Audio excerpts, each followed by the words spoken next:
ഞാൻ ഈ പണ്ട് സ്കൂളിൽ പഠിച്ചിരുന്നപ്പോഴേ ഈ ഭയങ്കര ആഗ്രഹങ്ങളൊക്കെ ഉണ്ടാവുമല്ലോ നമുക്കിങ്ങനെ ഭാവിയെ കുറിച്ച്. അപ്പൊ ഞാൻ ഈ ഓട്ടോഗ്രാഫില്ലേ ഇതുകൊണ്ട് കുറെ ഇങ്ങനെ ഭാവി ആഗ്രഹങ്ങൾ എന്നൊക്കെ പറഞ്ഞ് എഴുതിയിട്ടുണ്ട് കേട്ടാ. ഞാൻ വായിക്കട്ടാ. എനിക്ക് നന്നായി പഠിച്ച് IAS ആകണം. നീ ആയല്ലോ ഇന്ത്യൻ അടുക്കള സർവീസ് IAS. നിന്റെ വിദ്യാഭ്യാസം മതിയല്ലോ. ചേട്ടാ അങ്ങനെ പറയല്ലേ. ഞാൻ ബാക്കി വായിക്കട്ടെ. മറ്റൊരു നാട്ടിൽ നിന്ന് വേണം എനിക്ക് കല്യാണം കഴിക്കാൻ. നീ തിരുവനന്തപുരം, ഞാൻ എറണാകുളം, നമ്മൾ കല്യാണം കഴിച്ചില്ലേ? കറക്റ്റ് ആണത്. പിന്നെ എന്റെ പങ്കാളിക്ക് സൗന്ദര്യം വേണമെന്നൊന്നും ഇല്ല.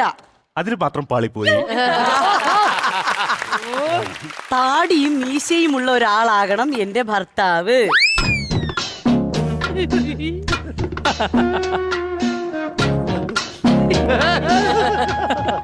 ചേട്ടാ വേറെയും ഉണ്ട് കേട്ടോ. എന്താന്നറിയോ, എന്നും ചന്ദനക്കുറി തൊട്ട് വരുന്ന ആളാകണം.